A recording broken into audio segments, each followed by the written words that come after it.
சின்ன மருமகள்ல அடுத்து என்ன நடக்க போகுதுன்னு வாங்க பார்க்கலாம். அப்பதான் போலீஸோட வந்து இந்த சேது தாமரை கல்யாணத்தை நிப்பாட்டினா நல்லா இருக்கும்னு நினைக்கிறவங்க நம்ம வீடியோவை லைக் பண்ணிக்கோங்க. இங்கே ராஜாங்கம் காலையில உட்காந்து பேசிக்கிட்டு இருக்காரு. அப்பதான் பார்த்தா தமிழ்ச்செல்வி வேகமா விறுவிறுன்னு வந்து, மாமா இந்த வீட்டுல என்னதான் நடந்துகிட்டு இருக்கு?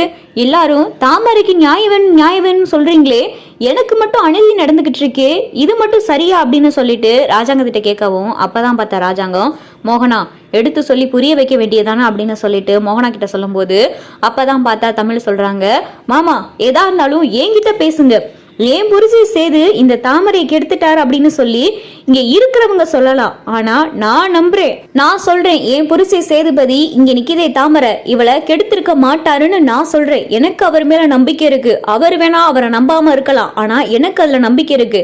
நீங்க எனக்கு ஒரு வாரம் அவகாசம் கொடுக்கணும், அதுக்கப்புறம் நான் நிரூபிக்கல அப்படின்னாதான் நீங்க இவருக்கும் தாமரைக்கும் கல்யாணம் பண்ணி வைங்க, அதை நானே நடத்தி வைக்கிறேன் அப்படின்னு சொல்லிட்டு தமிழ் சொன்னதும் வீட்டுல இருக்கிற எல்லாரும் பார்த்தா அதிர்ச்சியா பாக்குறாங்க.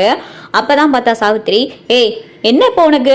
அதான் காலையிலே உனக்கு நான் சொன்னேல, சேதுக்கும் தாமரைக்கும் கல்யாணம் நடக்க போது, இத எங்க அண்ணே வீட்டுல இருக்கிறவளுக்கு மட்டும் தெரிகிற மாதிரின்னு சொல்லுச்சு. நீ இந்த வீட்டு ஆளு கிடையாது, அதனால உனக்கு தெரியாம இருக்குன்னு தான் நாங்க நினைச்சோம்.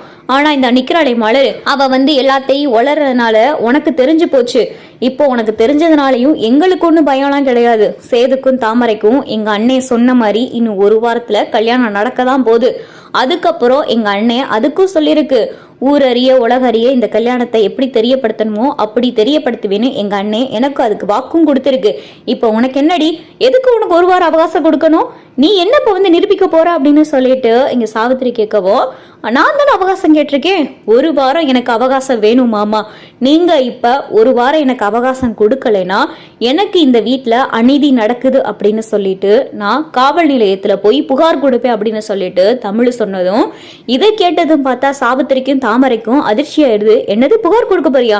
என்னென்ன புகார் கொடுக்க போற அப்படின்னு சொல்லிட்டு சாவித்திரி கேட்டதும், பொண்டாட்டி உயிரோட இருக்கும்போது என் புருஷன் இன்னொரு கழுத்துல தாலி கட்ட போறாரு அப்படின்னு சொல்லி புகார் கொடுக்க போறேன், இது சட்ட ரீதியா குற்றம் தெரியும் தானே அப்படின்னு சொல்லிட்டு தமிழ் சொல்லிக்கிட்டு இருக்கு.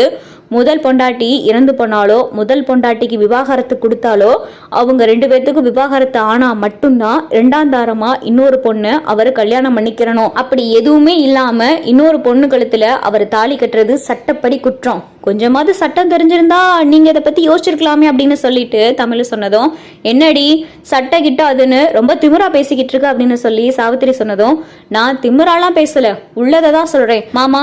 நான் உங்ககிட்ட கெஞ்சி கேட்கிறேன், என் புருஷ சேதுபதி மேல எனக்கு நம்பிக்கை இருக்கு, அவரு இப்படி ஒரு தப்பா பண்ணிருக்க மாட்டாரு.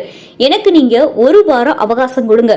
இந்த ஒரு வாரத்துக்குள்ள நான் நிரூபிக்கலைன்னா நீங்க சொன்ன மாதிரியே சொன்ன தேதியில அவருக்கும் தாமரைக்கும் கல்யாணம் பண்ணி வைங்க, இதை நான் மனப்பூர்வமா ஏத்துக்கிறேன் அப்படின்னு சொல்லிட்டு தமிழ் பார்த்தா ராஜாங்கத்துக்கிட்ட ஒரு வாரம் அவகாசம் கேட்டுக்கிட்டு இருக்காங்க.